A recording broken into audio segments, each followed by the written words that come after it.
I was checking into a hotel. Somebody came out and said, "Oh, do you need help with your bags?" I thought they were doing a bit.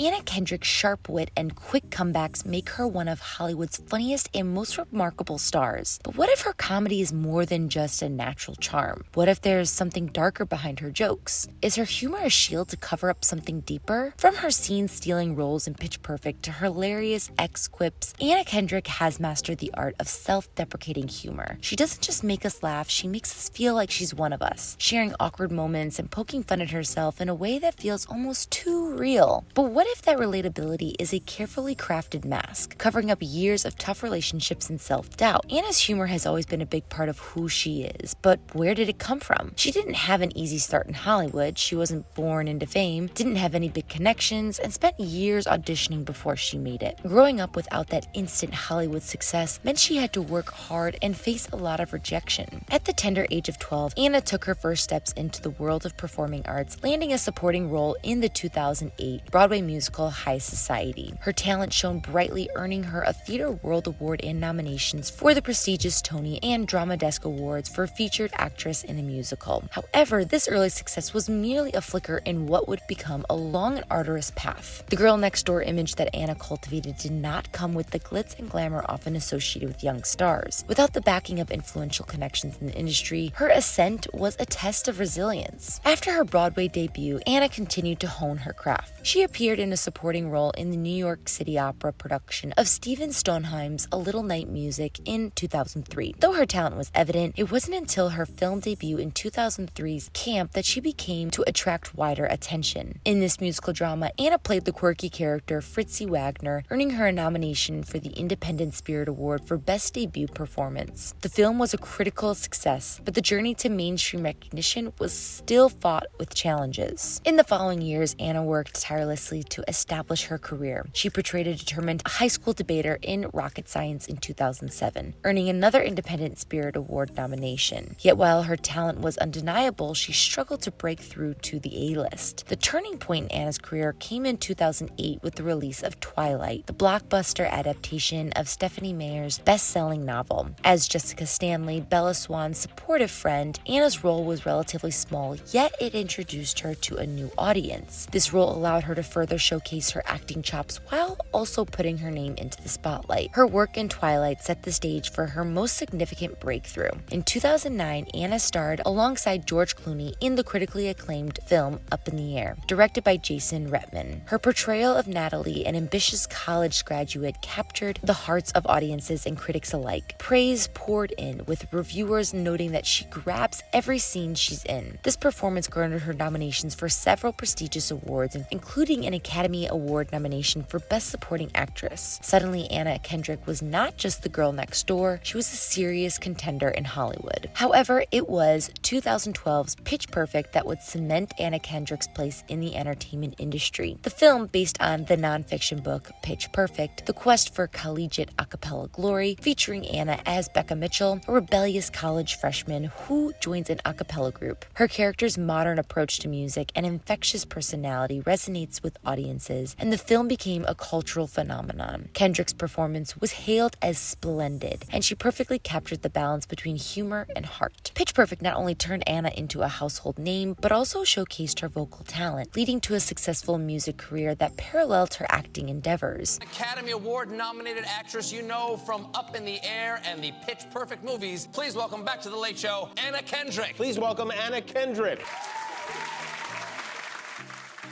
The film's success was a culmination of years of hard work, perseverance, and unyielding passion for performance. Now, if you're a fan, you know Anna's brand of humor isn't just funny, it's often a bit self-deprecating. Some psychologists say that when people constantly make fun of themselves, it can be a sign that they're dealing with insecurities. Anna often joked about her looks, her awkwardness, and how she doesn't really fit the Hollywood mold. But could that humor be covering up some real doubts about herself? One reason fans think there might be a little heartbreak But behind Anna's jokes is her history with relationships. You see, Kendrick recently opened up about a 7-year relationship that to the outside world might have appeared normal, perhaps even inevitable. But beneath the surface, Anna was living a different reality. Speaking on Alex Cooper's Call Her Daddy podcast, she shared what she described as an invisible type of abuse, one that didn't fit the classic signs of toxic relationships often seen in the media or portrayed in Hollywood. For Anna, the red flags weren't immediately obvious.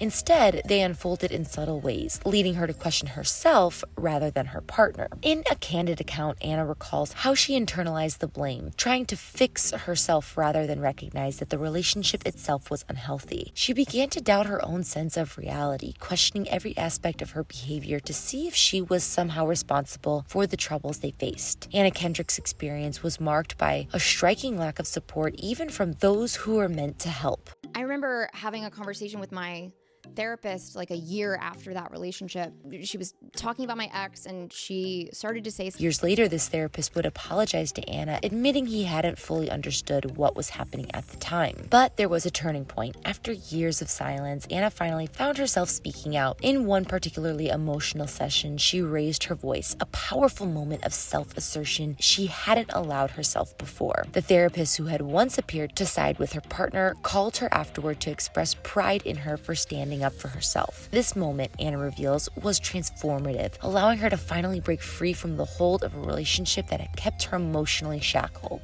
As Anna peeled back the layers of her relationship, she began to see it for what it truly was. What had once felt like love and trust now seemed like manipulation and control. The shift was gradual, yet unmistakable. I think he genuinely believed that I was like torturing him. He told me one day I was terrorizing him because I was just crying because I couldn't pretend that things were fine anymore. And I just started crying and he screamed in my face, "You're terrorizing me." For someone who'd spent years in a career built around connecting with audiences, Anna's experience behind closed doors was worlds apart. Her usual humor and quick wit, which she often used as a shield, may have hidden a deeper pain. While her fans knew her as the bold, unbreakable lead in films like Pitch Perfect, in reality she was navigating an emotional landscape filled with doubt, fear, and self-blame. In the midst of her own turmoil, an unusual opportunity presented itself, a film role that would mirror her life with haunting accuracy. Alice Darling was a movie about a woman trapped in an emotional abusive relationship. Although Anna had recently ended her own similar relationship, she kept her personal experience private, not wanting to reveal the true extent of her pain to those around her. But taking on the role gave her a sense of closure, a way to confront her past in a way that felt almost therapeutic. This experience led her to seek therapy, where she uncovered patterns in her relationships, helping her understand why she'd been drawn to individuals who, in her words, made her feel less than. This self-discovery not only brought her clarity, but also shaped her perspective on what it means to be in a truly healthy relationship, one rooted in respect, trust, and empathy. For someone in Hollywood where you're constantly trying to live up to others' expectations, this makes sense. And for Anna, her funny, relatable persona may have been a kind of armor, a way to keep people at a distance so they don't see what's really going on. When she jokes about things like not caring if people like her, it might just be her way of rejecting others' opinions before they can hurt her. The thing is, Hollywood loves a brand, and Anna's brand is definitely funny, quirky, and a bit edgy. But staying in that box means that she rarely gets to show other sides of herself. Fans have noticed that she's quick to joke whenever things get too real, almost like she's afraid to open up too much. In interviews, when she deflects compliments or makes fun of herself, it could be her way of sticking to this image. But it also makes us wonder, is there more she wants to share,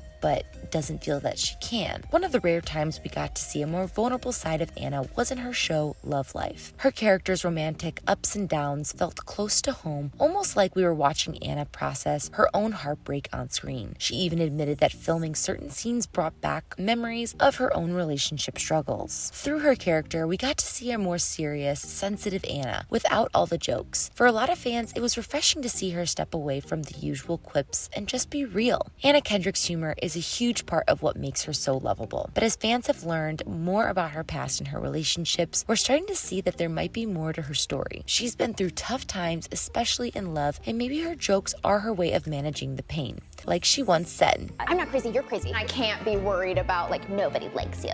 Between the funny, cool Anna we see on talk shows and the real Anna who's been hurt a few too many times. Now, that's all I have for you today, but I'm curious what you think. Which of her exes do you think she is talking about? Let me know what you think in the comment section below. And as always, if you like this video, make sure to like and subscribe, and we'll catch you on the next one.